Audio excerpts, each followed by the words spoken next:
Hello. Today I want to introduce the Laplace transform. We have the definition here in front of us. It's a function that turns functions into other functions. So the Laplace transform itself is a function. If you notice, it eats a function of t, right? So the input, the script L is our notation for Laplace transform, right? The input is a function of t. And in the context of differential equations, usually we're thinking of that as time, right? Often we're modeling some natural phenomenon, and time is our independent variable rolling forwards, and so this is our function of time that we're modeling here. Notice the output is not a function of t.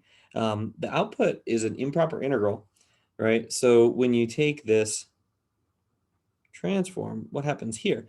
T is going to get a 0 plugged in for it. T is going to get infinity plugged in, or some constant c plugged in, and then we'll take the limit as c goes to infinity.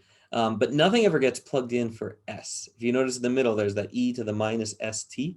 That s is going to stick around even after we apply this this integral, right? The t's will all go away, but the s will still be there. So it outputs a function of s. Right. That's the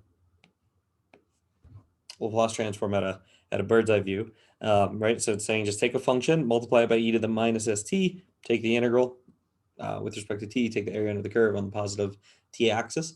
That's your Laplace transform, right? What that area is will depend on s, right? A large value of s will kind of squish your curve down more, and smaller values of s less. So that's how to think of that. Note, one thing that's important to note about this is that if on the right-hand side, if that integral diverges, right, if that improper integral diverges, you're not going to get something well-defined, and it might depend on what the value of s is, as to whether or not that integral diverges, right, that improper integral. So just be aware that the improper integral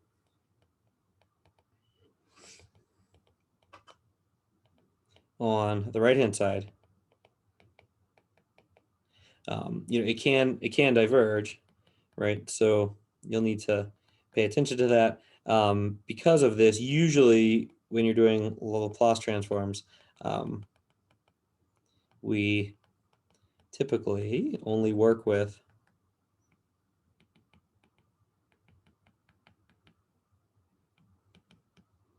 input functions, f of t, of exponential growth order or less, right?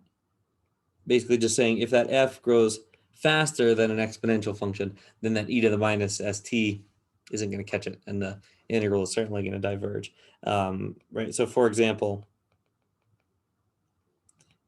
if you try something like t to the t, right, something that's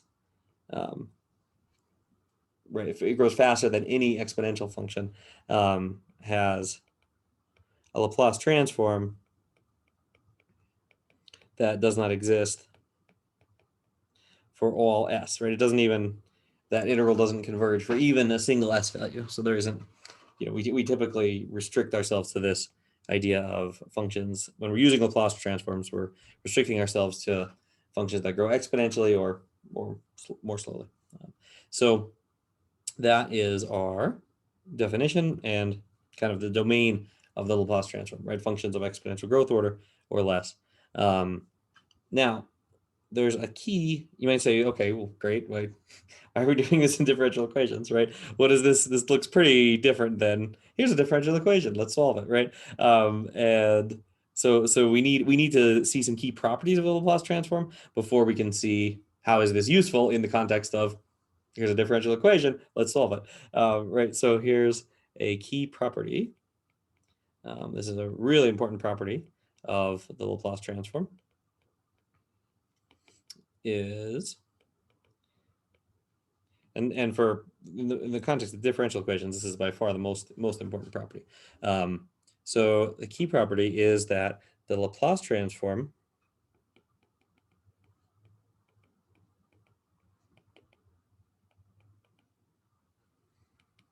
turns differentiation into multiplication.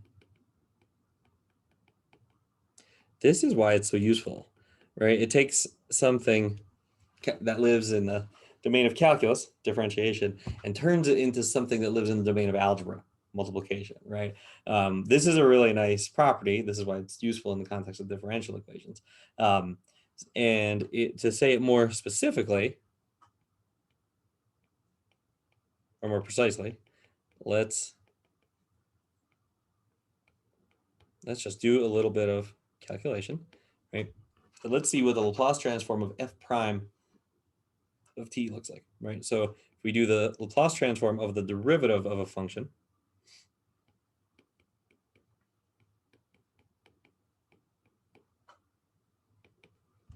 let's see what we get. Well, prime, right?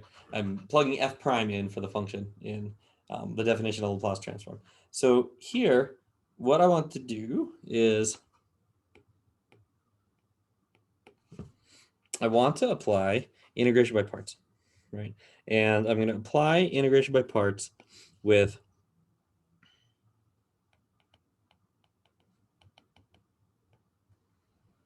the dv equal to f prime of t dt.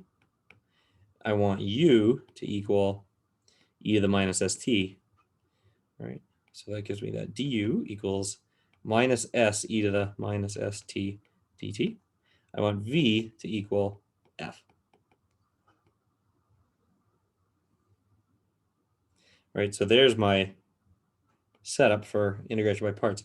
Now I'm just going to do my good old integration by parts formula, uv minus integral v du. So u v minus integral v du.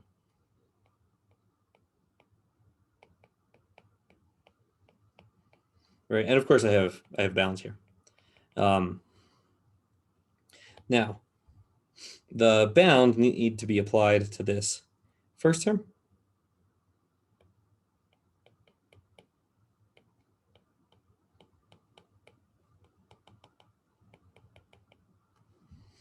They also need to be applied to this second term. But as I apply those bounds, I'm going to also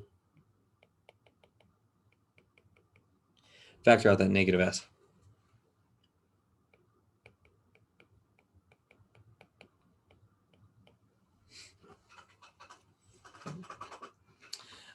So this is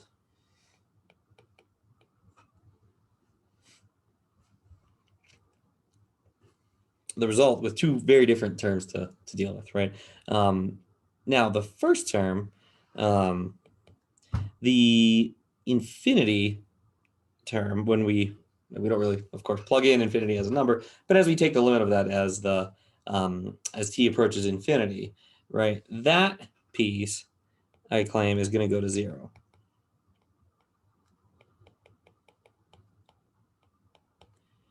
Right, this goes to 0, at least as long as we're sticking with our convention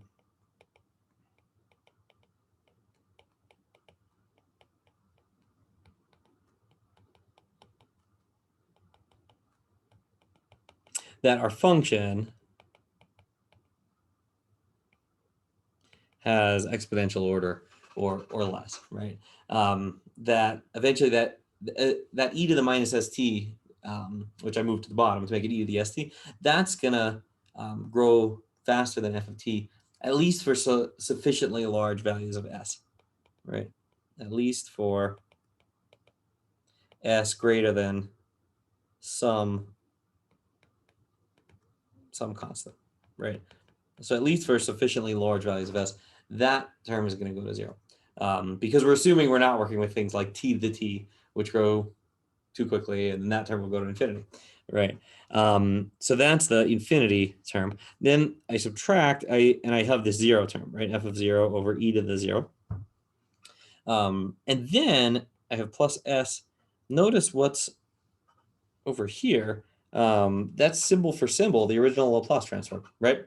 Integral from 0 to infinity of e to the minus st f of t dt. So this is actually just the Laplace transform of f. Not of f prime, just of f, right? So if I clean this all up a little bit, what do I get? I get the nice sort of clean version that goes in the box. That first term is 0. The second term is just negative f of 0, right? And because the denominator is 1. And then I have s times Laplace transform of f of t. So I end up with the Laplace transform of f prime of t equals s times the Laplace transform of f of t minus the constant f of 0. Right. And this property right here, this is the key. This is the, I claim this is the basis of the whole, the whole use of the Laplace transform in differential equations. There we go. Third time's the charm of getting notability to recognize my sad attempt at a rectangle. So this is our key property, right? This is what Laplace transform does to derivatives. Once you have this, you can figure out a huge amount of other properties follow from this. So for example, let's now from this show more properties.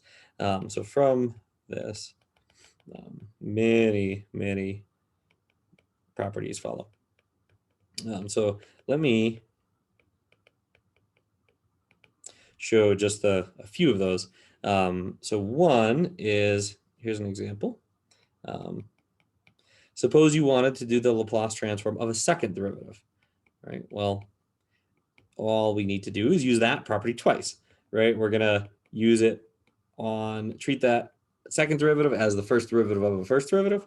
So you get, s times the Laplace transform of f prime of t minus f prime of 0, which then becomes s times the Laplace transform, s times the Laplace transform of f of t minus f of 0 minus f prime of 0 is still outside.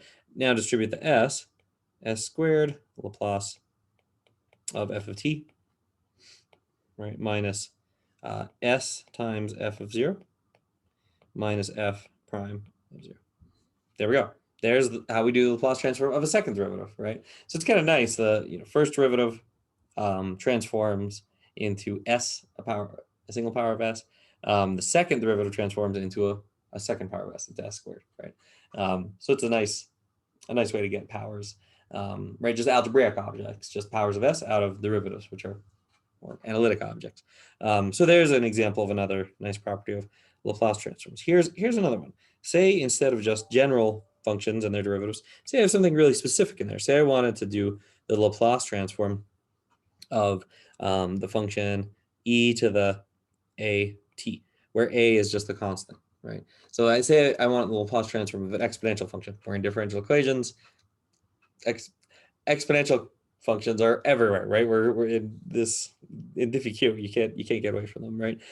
So let's look at what this says as far as the Laplace transform of this function. Now I should mention one way you could do this is you could do this by just plugging this into the integral and then evaluating this improper integral, right? You could do that. But it's not as much fun. It's fine. It works just fine. But it's actually more fun to use this derivative property. So here's what I want to do. I want to instead use this this derivative law. So I want to say that the Laplace transform of e to the at prime equals s times the Laplace transform of e to the at minus e to the a times 0. right? This is me just using the this property up here, right? This is, like I mentioned, this is the really, really important property that we're going to be using over and over and over again in this context, right? Of Laplace transforms and differential equations. So I'm just using this where I have the function e to the at plugged in for f, right? So that's all I'm putting here. And then I can notice a few things. I can notice that over here I have a times the Laplace, or sorry, the Laplace transform of a times e to the at, because I'm differentiating with respect to t, and a is a constant. On the other side, I have s times this Laplace transform, and then I subtract 1. The next thing I want to do is I want to factor that a out of the Laplace transform there. Now, I didn't prove that yet that we can do that, but it turns out to be totally valid to factor a constant out of a Laplace transform. Why can we do that? Well, go back and look at the definition. The Laplace transform is an integral, and constants factor out of integrals. There you go, right? So just like you can factor a constant out of an integral, you can factor a constant out of a Laplace transform. In the context of linear algebra, you might say that the Laplace transform is a linear transformation, right? An even stronger statement, but we haven't maybe defined that term yet. So this is our, for now, you can think of it just as pulling a constant out of an integral. Now, solve for the Laplace transform. So let's see what happens there. I get a times this Laplace, e to the at, minus s times this Laplace transform, e to the at, equals -1, right? Then I can actually factor out this Laplace transform and divide both sides by a minus s, right? Now from here, I have to negate the top and bottom, right? It's begging to have that cleaned up a little bit, right? So at the end of the day, what's the nice property I get? If you want the Laplace transform of a exponential function, it's just 1 over s minus a, where a is the constant in the power, right? So Laplace of e to the at is just 1 over s minus a. There we go. Now, and again, you can do this differently. You could do this by just plugging directly into this integral definition, and you'll get the same answer. And that's a great exercise if you want to try that. But you can also do it just using this derivative formula, and it's a little bit. I mean, what's easier? Derivatives or integrals, right? Derivatives are much easier, so it's nice to do it using the differentiation formula. So that's our example of a few properties of Laplace transforms, right? There's this kind of this foundational one of the Laplace of a first derivative from which everything is built, and then almost everything, and then you can use that to get lots of other things. Here's Laplace of a second derivative. Here is Laplace of an exponential function, right? You can keep going. There's plenty more you could do there. So I'm going to show now an example of, or well, not yet an example, but I'm going to state the process, and then we'll show an example for solving differential equations using the Laplace transform, right? This is, like I mentioned before, it's, right, in the context of differential equations, the $1,000,000 question is, given a differential equation, how do we solve it, right? So we got to get back to that eventually. What is that process using a Laplace transform? Well, here's what you're going to do. You start with your differential equation, right? Take the Laplace transform, right? Now you have an algebraic equation,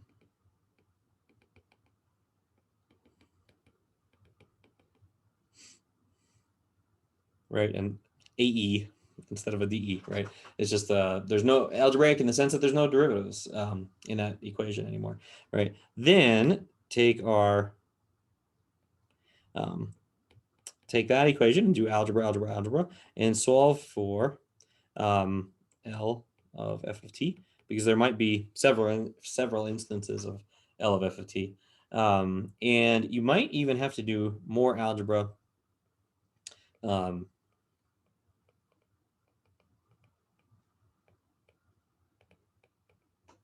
just to get it in a nice form. And we'll see what nice form means in a second, and what kind of algebra you might have to do.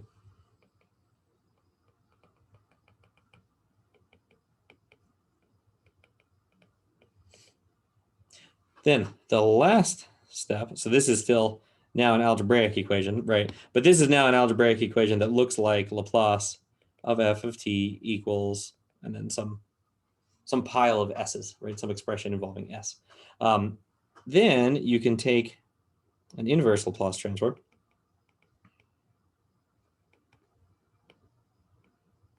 That was a terrible calligraphic S. Take an inverse Laplace transform. And then you should end up with exactly what we want, a solution to the differential equation, right? F of t equals something, right? Now, I haven't formally defined inverse Laplace transform. What do I mean by that?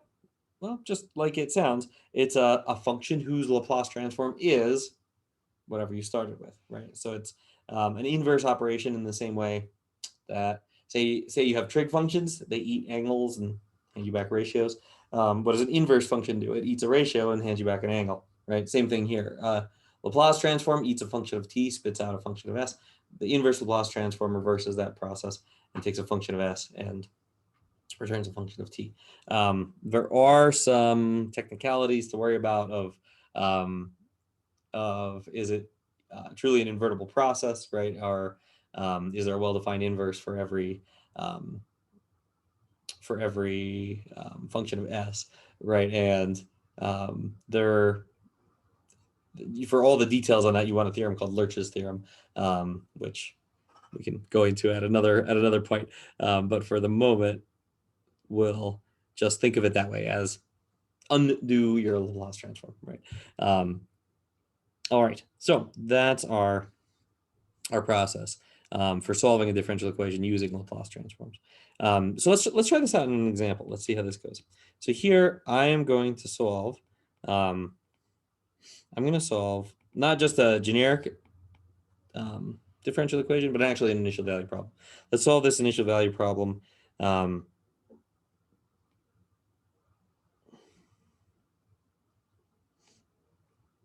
Who has differential equation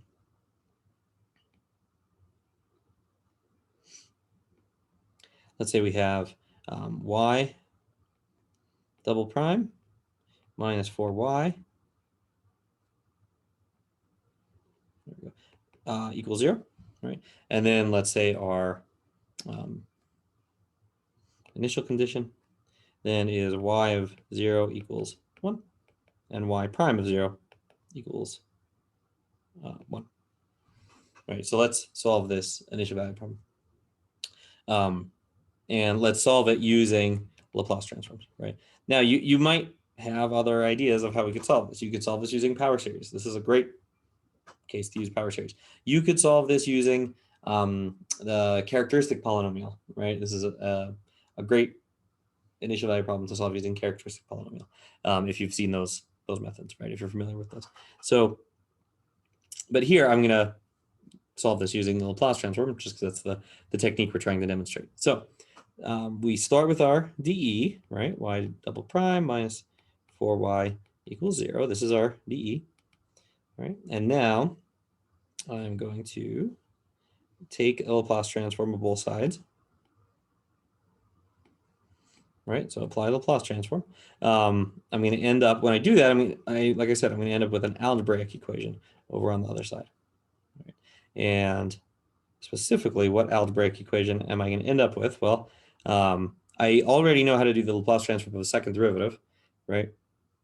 That was the property that we worked out up here, right? So on s squared times the Laplace transform of our function minus s times the first initial condition minus the second initial condition. So that's what I'm going to write down here. I'm just calling the function y instead of f, but same process, right? So s squared Laplace of y minus s times the first initial condition minus the second initial condition, minus 4 times the Laplace transform of y, right? Equals the Laplace transform of 0, right? And now I should note that I made a couple conclusions there, right? On the right-hand side, how did I know the Laplace transform of 0 would be 0? Well, again, always go back to the definition. What is a Laplace transform? It's an area under the curve, right? It's an improper integral. Okay, well, so think of what the Laplace transform of 0 must be. If I have the area under the curve e to the minus st times 0, that area is 0. That's how I knew the right-hand side should be 0, right? Also on the left-hand side, notice I took the Laplace transform separately of the y double prime term and of the 4y term. How do I know I could do that? Well, integrals distribute over addition and subtraction. So the Laplace transform does too. The multiplication by e to the minus st doesn't mess anything up because that also distributes over addition and subtraction. So that's how I knew I could take those Laplace transforms separately, right? So that's what I have here. I did the Laplace transform of the second derivative, right? I did the Laplace transform of just y, right, is what I put there. And then I did the Laplace transform of 0 is over here, right? So I did three separate Laplace transforms, really. Okay, and now what do I want to do? I want to take this and I'm going to use algebra to clean this up a little bit, right? That's just like I mentioned before, right? Let's do some cleanup. All right, so cleanup.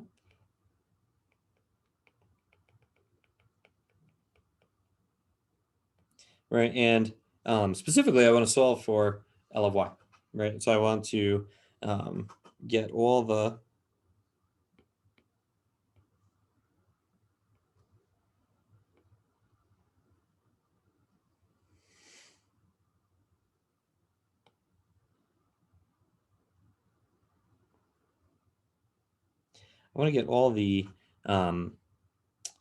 L of y terms on the left, and then all the non-L of y terms on the right. So I want I want s plus 1 on the right, and then on the left I want to factor out the L of y, right? So I want s squared minus 4 times L of y. Then from here, I can actually solve for L of y, right? So I can say, all right, this now, just more algebra, right? I have L of y equals s plus 1 divided by s squared minus 4, right? So this is, now finally it's solved for L of y. Because remember, to find y, I want to take an inverse Laplace transform of both sides. So I need L of y isolated on the left-hand side. Now, here's up above where I mentioned, you might in context, you might end up doing, maybe you need some more algebra to get it in a nice form. What do I mean by a nice form? Well, to take the inverse Laplace transform, there isn't at least a quick, clean way to just calculate the inverse Laplace transform. There are definitely ways there are formulas for it. Emil Post's inversion formula, for example, is very cool. There are formulas to invert the Laplace transform, but none of them maybe are as nice as the forwards Laplace transform. So here, sometimes what you need to do is you need to rewrite that right-hand side into terms that look like Laplace transform of something, right? Well, here, if you look at what that right-hand side is, we have a rational function that's kind of messy, right? Quadratic in the denominator, rational function. If you look up here, when I was noodling around with Laplace and finding some properties, I didn't really have anything with a quadratic denominator rational function, but I did have this 1 over s minus a. That's a linear factor rational function. Okay, well, if I had a way that I could break up that quadratic denominator rational function into sums of linear denominator rational functions, then I could do it. Then I could take the inverse Laplace transform using this property, right? Oh, well, I do have a way to do that. Partial fraction decomposition. That's what PFD does, is it breaks up more complicated rational expressions into simpler sums of simpler rational expressions, right? So that's what I want to do now. is on this left-hand side right here, on the left-hand side, left here, on the left-hand side, we want to apply PFD, right, to get it in an even nicer form.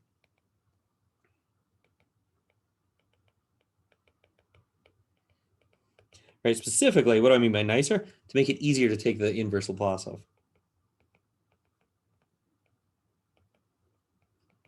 Right, so I want to do a partial fraction decomposition here.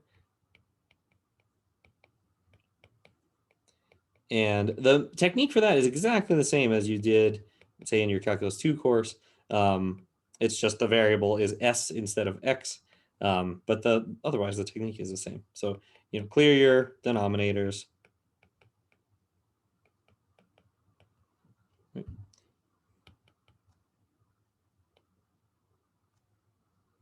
And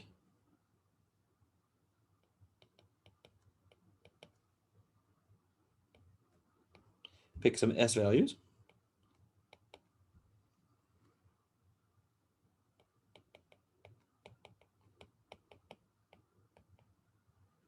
So there's a is 3/4, right? S equals 2 makes the b term vanish. Set s equal to -2.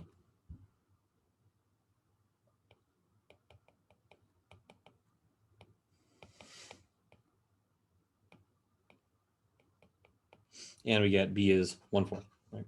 And once again, setting equal to -2 makes the a term vanish. Now we have this partial fraction decomposition, right? So now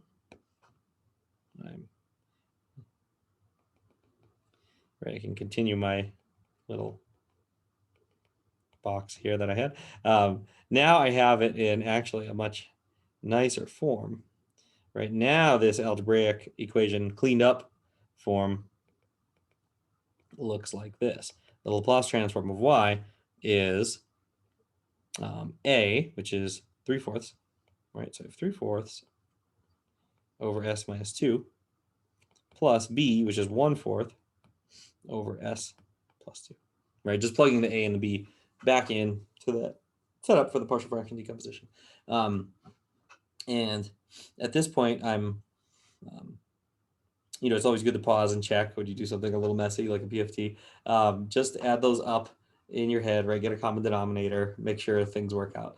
Multiply the top and bottom by s plus 2 on the first, s minus 2 on the second. Add those up. And sure enough, if you do that, it'll check out. But it's worth, taking a second to do that. So let's then continue with our process. Let's do the inverse Laplace transform, right? So this is where I mentioned to take the inverse Laplace. Well, on the left-hand side, that's just y. It was a Laplace of y. Now it's just y because we applied an inverse Laplace. What happens on the other side? Well, on the other side, just like for the Laplace transform, we can split across sums and differences and factor out constants. Because it works for the Laplace transform, it also works for the inverse Laplace transform. Well, what I could do is I could say, okay, this is 3/4. This is the pulling out the constant. What is the inverse Laplace transform of 1 over s minus 2? Well, it's e to the 2t. Why? Well, because I'm using the fact that e to the at is 1 over s minus a, right? That's why I know that e to the 2t is the thing I would take Laplace transform of to get 1 over s minus 2. I'm just using that formula, but in reverse. And then I would have plus 1/4 e to the minus 2t by that same formula. Right? So that's the solution to this. Via Laplace transforms, right? We're done. We found y. We found and we should have a unique solution here, right? Because I had a second order linear constant coefficient differential equation. I had 2 initial conditions. So by the uniqueness theorem, there should be just a unique solution to that IBP. And we found it, right? So we should check, of course, check and make sure that this actually works. So I have y of t is 3/4 e to the 2t plus 1/4 e to the minus 2t. Okay, well, check that initial condition, right? If I do y of 0, what do I get? I get 3/4 plus 1/4, which is 1. Good. The first initial condition checks out, right? Then take a derivative. What's the derivative? It's going to be 3/2 e to the 2t, right? Minus 1/2 e to the minus 2t. Just ordinary Calc 1 style differentiation. So then what is y prime of 0? It's 3/2 minus 1/2 is going to be 1. So good. The second initial condition also checks out. Now take the second derivative. All right, this is 3 e to the 2t minus, plus, right? Negative sign on the power, plus e to the minus 2t. That's our second derivative. And why do I want the second derivative? Not to check an initial condition, but rather to verify that y is actually a solution to the differential equation, right? So these are our derivatives, 0th derivative, first derivative, second derivative. So now plug all this into the dE, right? I had the initial condition 1, that was good, right? Initial condition 2, that was good. Now we're checking the dE. So what do I have? I have y double prime minus 4y, right? And I want to plug all this in and make sure that I actually get the right-hand side, that I actually get 0. So here is y double prime, and I'm going to subtract from that 4 times y.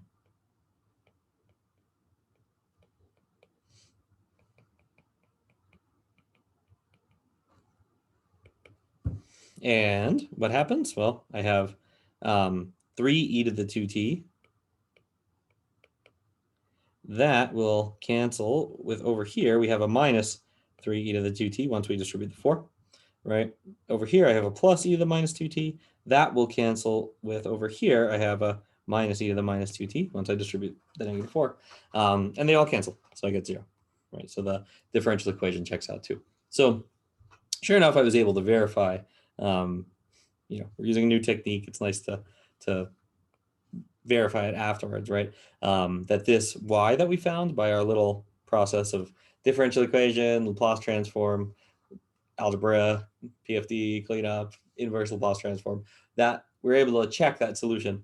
We're able to check that it does in fact produce a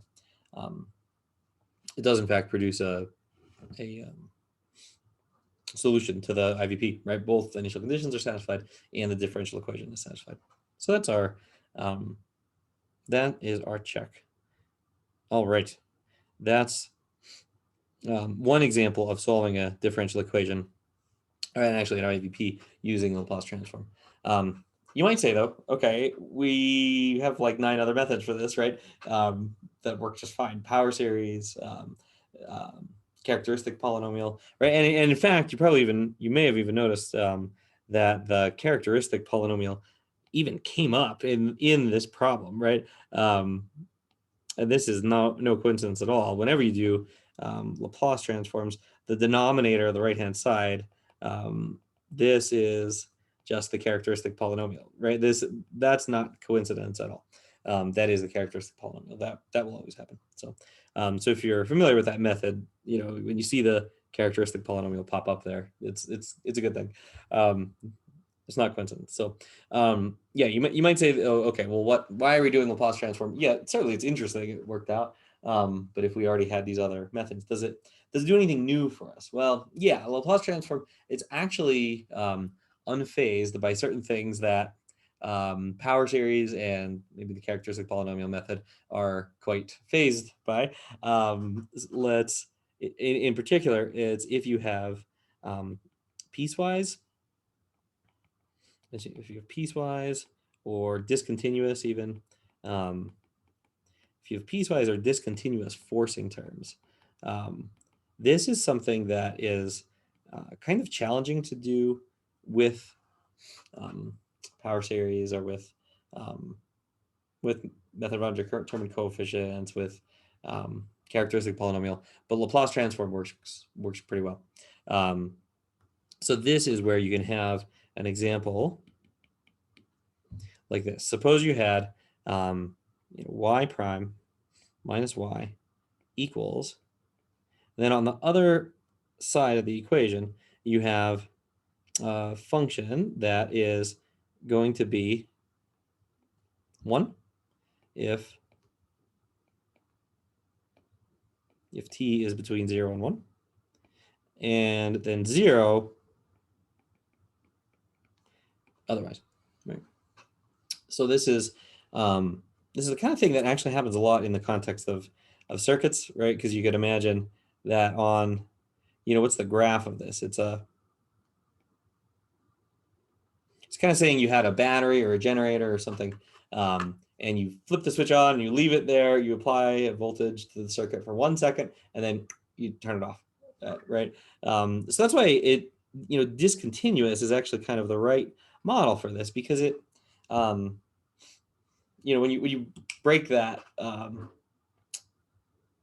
that connection, right, and disconnect the battery or the generator or whatever it might be, you're instantly no longer applying that voltage, right? So so a discontinuous is actually the right model for those contexts. So here, if you tried to use power series or something for this, you just can't, right? Because if you say a power series centered at 0, well, the power series, no matter how many terms you take in the power series approximation, it's always just going to give you a horizontal line if it's at height 1. And the power series, no matter how many derivatives you take, it's always just going to be 0. It's never going to see the fact that a second later the function changes and now is 0, right? So a method like power series isn't any good here. So this is a great place to use something like to use the Laplace transform, right? Because the Laplace transform, you can still, and now I'm going to stop the little boxy flowchart and just work kind of in more linear fashion. But Laplace transform, you can still apply it here, and it works out pretty nicely. So let's see how that would go. So let's take the Laplace transform of both sides, just like we did before. So over here, I get s times the Laplace transform of y minus y of 0, right? Oh, and I need an initial condition also. So let's also say, let's say initially y of 0 was 0, right? That was our initial condition.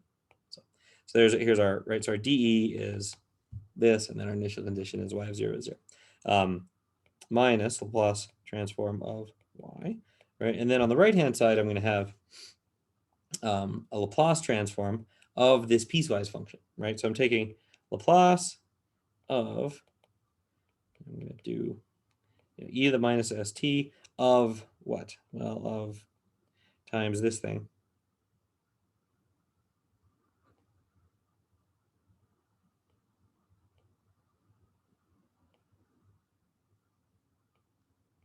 And no, on your final, don't draw a graph of a function in place of the name of a function inside an integral, but it's actually maybe not the worst notation, right? At least here where we have above defined it more carefully. So let's now see how this would go. The left-hand side is fine, right? It looks very similar to actually the last problem. I have s minus 1, Laplace of y, minus 0, right? Now the right-hand side is the kind of the weirder piece. Here's why Laplace is so good at piecewise. Well, an integral can be done piecewise. Just break the domain up into those intervals on which the function is piecewise continuous, piecewise differentiable, right? Whatever you need it to be. So just take this and split the integral into 2 intervals, 0 to 1 to represent the first interval, and then 1 to infinity to represent the second interval, right? Because now what you could do is you could say, okay, well, on that interval 0 to 1, on t equals 0 to t equals 1, right? What is my function? My function is just 1, right? The graph is just height 1. The function just equals the constant function 1. Then on this later interval, right, on t equals 1 to t equals infinity, the function just equals 0. All right, so that's what's so nice is you can split the integral according to the intervals. Pronounce clearly integral interval. You can split the integral according to the intervals that define the piecewise function, right? And then just use that formula for each piece for each interval in the integrand, right? So that's our way to handle that right-hand side, right? And now I could say, okay, this is great. This is s minus 1, Laplace transform of y, right? The 0 goes away. On the right-hand side now, I do an antiderivative, and I get, now I'm going to actually calculate this integral, right? So I get minus 1 over s, e to the minus st, and then this is evaluated between 0 and 1. And then this whole thing just goes to 0 because the integrand is 0. So I get Laplace transform of y. Now I'm solving for it. Is 1 over s minus 1. I'm moving that over. And then over here I get minus 1 over s e to the minus s times 1, right? Plus 1 over s e to the minus s times 0.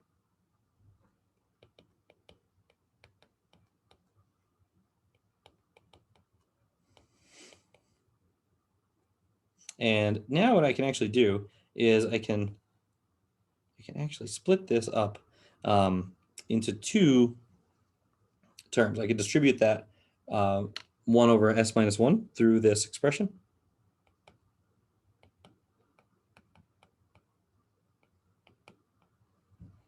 All right, and I get, I should have negative on this one. There we go. I get two different terms here in my solution, right? Now here I have on the, in both cases, I have something very similar to what we had in the last problem. I have a quadratic in my Laplace, or a quadratic rational function in both cases, right? So I'm going to pause this for a sec to do a partial fraction decomposition. Just like before, it's going to help us break this up into easier, more manageable terms if I do a PFT. So take a PFT of this function, 1 over s minus 1 times s, right? So calculate a PFT for this.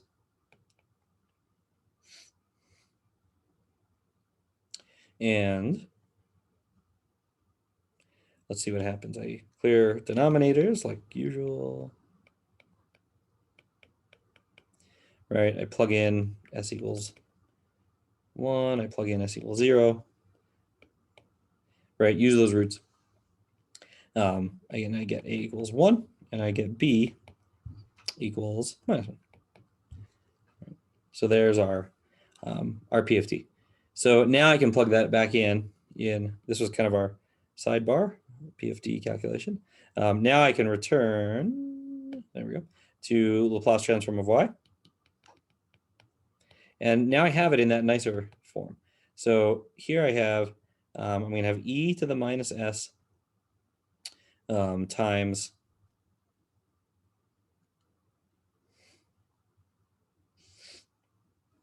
negative 1 over s minus 1, right? I'm going to have e to the minus s times positive 1 over s. Then I'm also going to have minus 1 over s minus 1, and I'm going to have 1 over s, right? These are the four terms that I'm going to end up with. Notice the signs. Oh,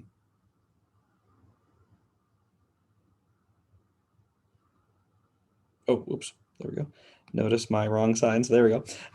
There it is. I want the signs to be opposite between these two, because up here I had a negative on that first expression. So when you do those terms in the PFD, it'll flip both signs. Whereas on the second, I didn't, so I just kept the A and the B the way they are. All right, now this is our four terms that we have. We're actually ready now to take the inverse Laplace transform, right? So now apply an inverse.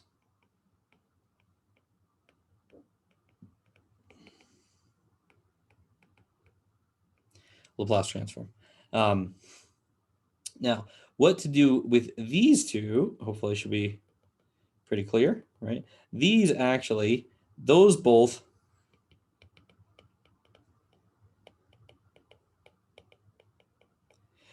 follow from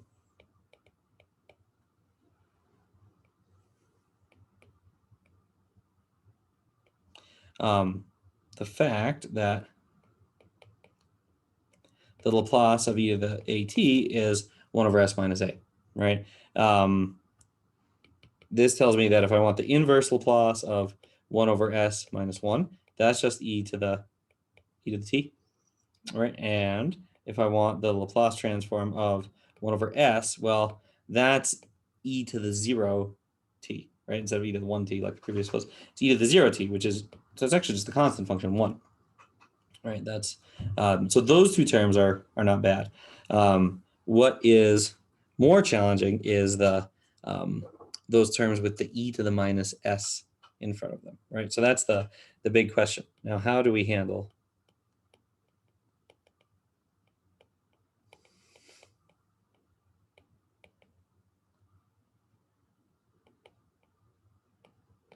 right? How do we handle those e to the minus s terms? Well, there's another property of Laplace transforms that we want to use.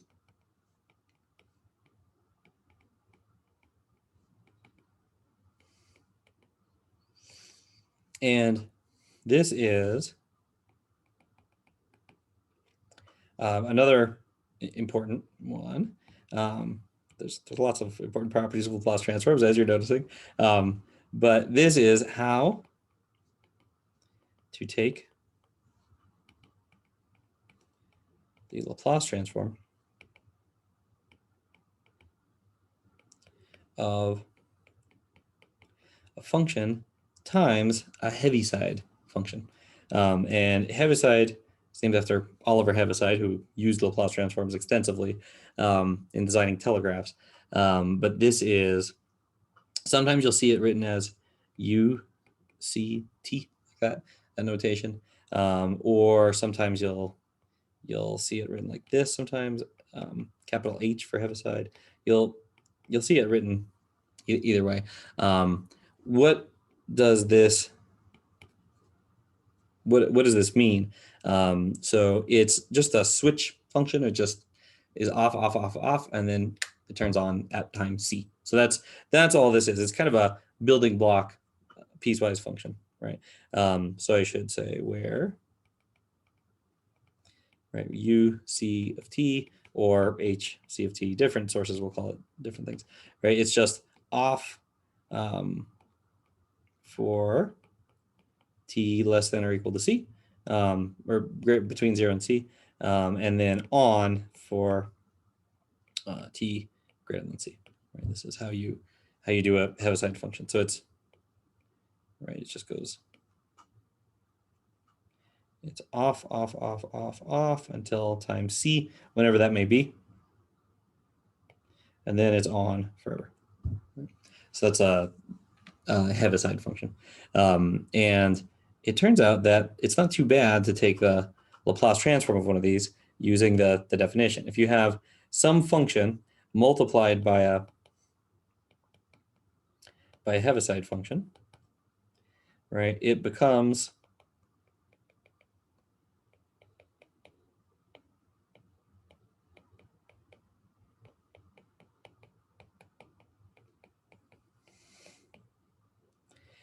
what? Well, again, split the integral, right? Go from 0 to c,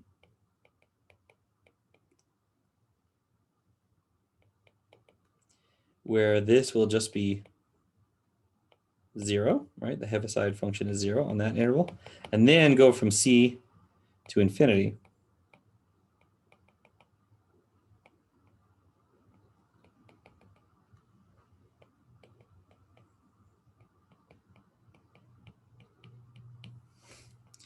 Right, those are the two intervals, right? The first of which the Heaviside function is 0, the second of which it's 1.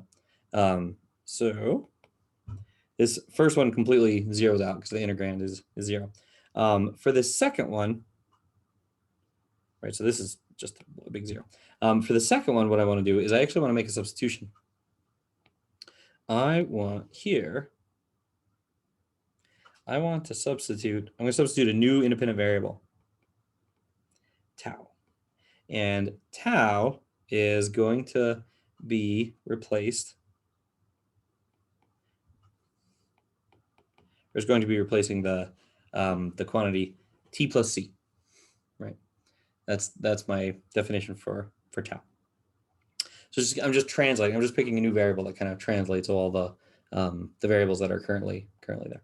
And here's how that is going to go. Oh, sorry.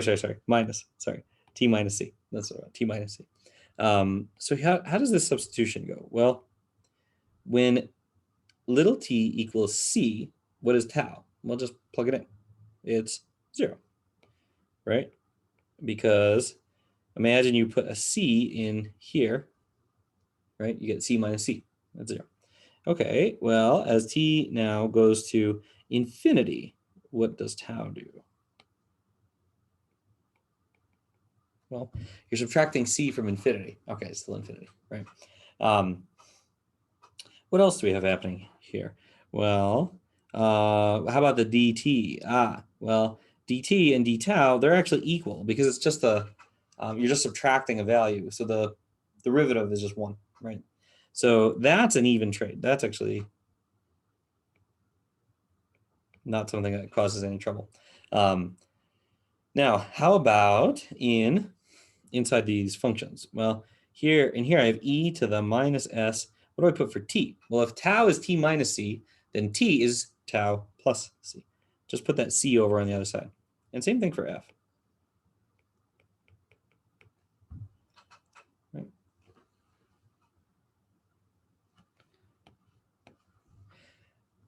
So what do I end up with here? Well,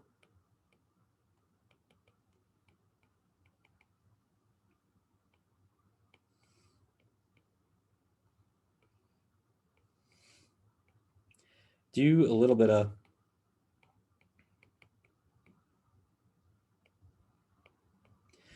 algebra, right? And then factor out this out of the integral.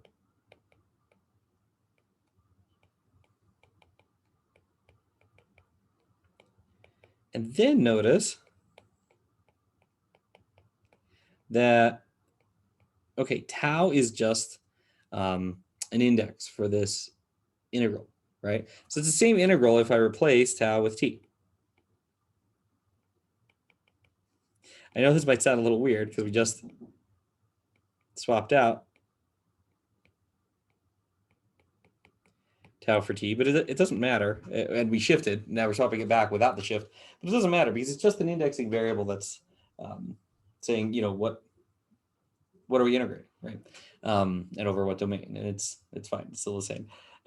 So it's still the same integral. Why did I do this? Well, because I want to notice now that this is a Laplace transform, right? I have a new constant out front, but this is a Laplace transform of f of t plus c. That's what that is, right? It's because it's e to the minus t st times a function, f of t plus c, and then I take the integral from 0 to infinity. So this is now a nice formula. Now I have a nice formula for the Laplace transform of f of t times a Heaviside function, right? So here is the property in our nice little, here's the thing to remember box, the Laplace transform of a function times hc of t equals e to the minus sc Laplace transform of f of t plus c.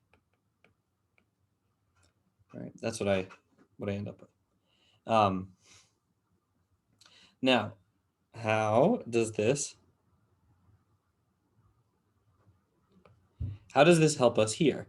Remember, in the context of our problem, and this, of course, this is a general property that helps a lot anytime you're doing discontinuous forcing terms, right? Or piecewise forcing terms in a differential equation. So this is an important property. Now, how can I go from here? what am I trying to do? I'm trying to find, let's remember way back here, I'm trying to find the inverse Laplace of these terms, right, of these two terms. I'm trying to say, what is, I didn't know how to handle that e to the minus s. What would I take the Laplace transform of to end up with those terms, right? That's what I want to know. So let's look at these one at a time.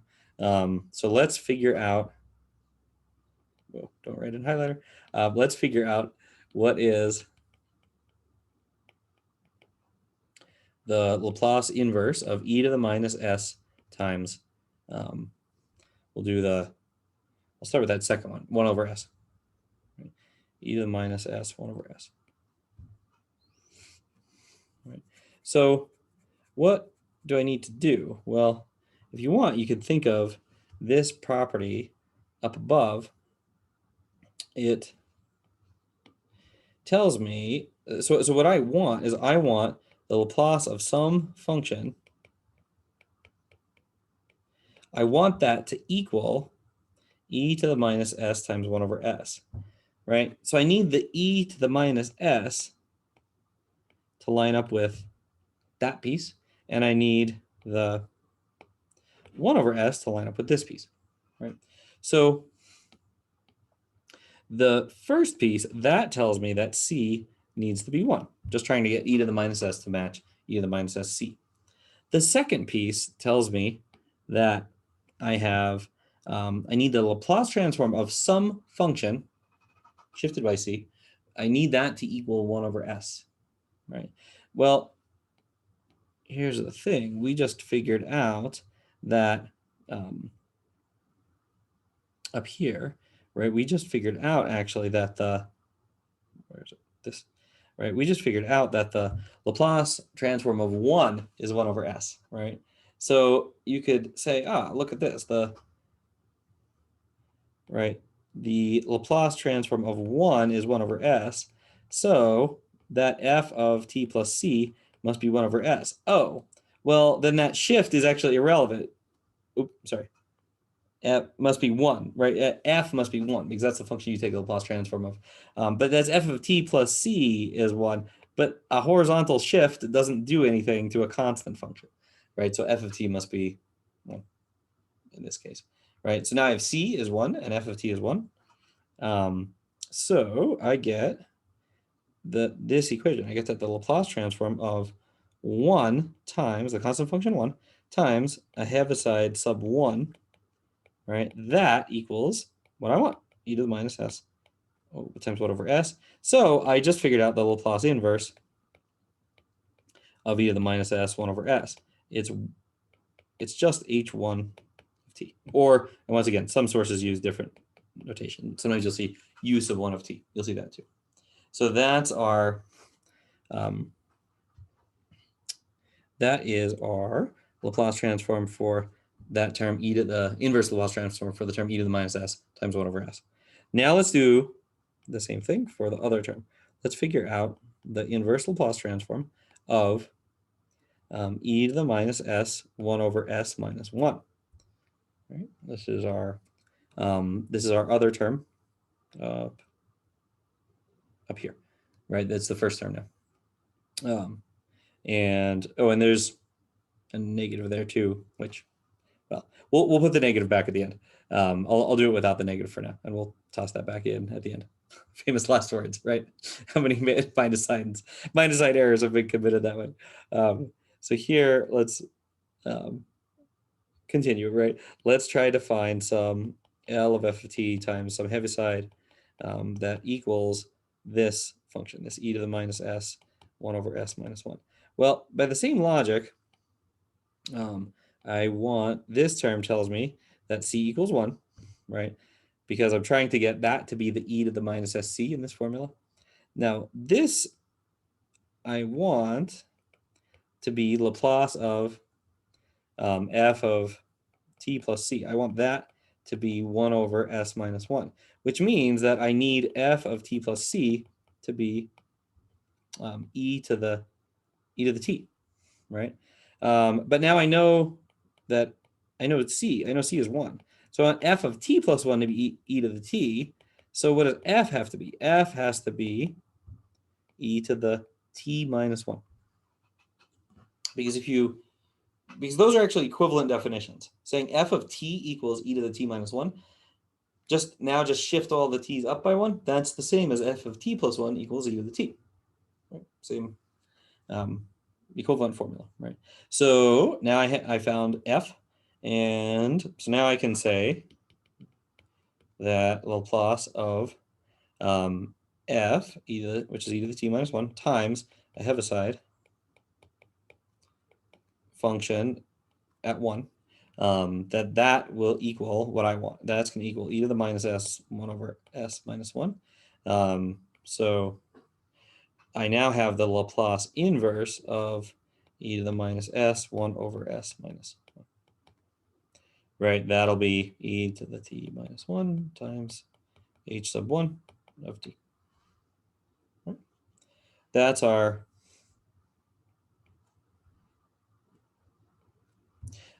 is our inverse Laplace of that other term. Now I have everything, right? Now I actually have everything. I have the inverse Laplace of all 4 terms. So let's go back to where we were, right? What do we want?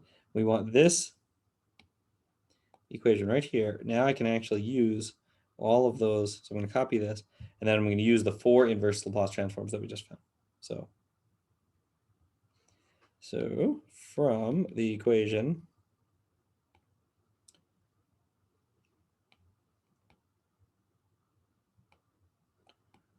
right, from this equation, right, we now plug in our 4 inverse inverse Laplace transforms. The FOR, that was me trying to balance out all the times in text message that the number 4 has ever been used for the word FOR. That's there. I was trying to, even the score a little bit. All right, so let's plug in our 4 inverse Laplace transforms, and that will give us, right, to get y, right, because y is just the inverse Laplace transform of the left-hand side, right? So y is that. Then let's see, here I have the first term, and that first term had, I'm remembering, had an extra minus sign on it that we didn't do when we did the Laplace itself, right? So put in that minus, the inverse Laplace. Then we had the second term, e to the minus s 1 over s. That was up here, right? That was, that's just the Heaviside function, right? That's just h1 of t. Or if you want, you can say 1 times h1 of t, either one. Then here I had e to the t and minus 1. So those are the terms that we have. Now, you could just leave it there, but it's sort of unappealing to do that because now it's written in terms of Heaviside functions. To get it a little more readable, typically what people do is write it as in this form. Say it's okay, it's e to the t minus 1, right? And then plus h1 of t times 1 minus e to the t minus 1, right? Write it in that form instead, because now you can actually do it as a piecewise. You can see a little bit more what this looks like. So you could say, okay, this was, it's e to the t minus 1 plus 0 times 1 minus e to the t minus 1 if t is between 0 and 1. And why am I doing that? I'm doing that because the Heaviside function h sub 1 is 0 for t values between 0 and 1, right? Then it's e to the t minus 1 plus 1 times 1 minus e to the t minus 1. It's that if t is greater than 1. Right? Again, just plugging in the fact that the Heaviside function is 0 initially, and then it's 1 after whatever point in time. All right, so what does this become? It becomes now a piecewise function for our solution. We have e to the t minus 1, right? If you're on that first interval. Then you have this second function. Notice the ones actually cancel, and I end up with e to the t minus e to the t minus 1, right? It's that if t is greater than 1, greater than or equal to 1. Right? So now I have two formulas for y, and this at this point we're actually done. We got something pretty nice, pretty manageable. You can even think of what the graph of this might look like, right? On that first interval, right, you have essentially the function, right, from 0 to 1,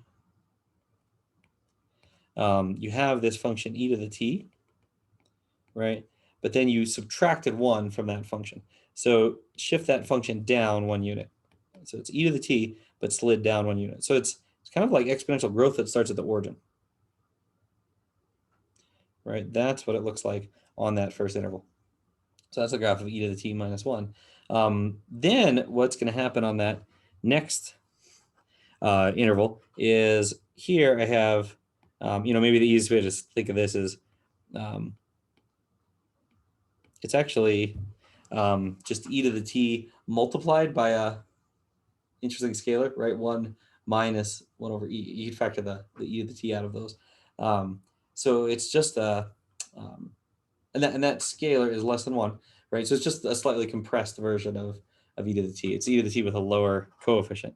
So it's it's still exponential growth, but it grows more at maybe we did a kind of a vertical compression to that curve, right? So that's what the solution curve is going to look like to this initial value problem, and it's kind of nice looking at it from that perspective. If you think of it as say a circuit or something, what were we doing in this piecewise, this right-hand side? We applied a voltage for that first second, right? And then at 1 second we stopped applying that voltage. So there was still growth after that first second, but it grew more slowly after we stopped applying it, right? So you can kind of see that that behavior going, moving forward, right?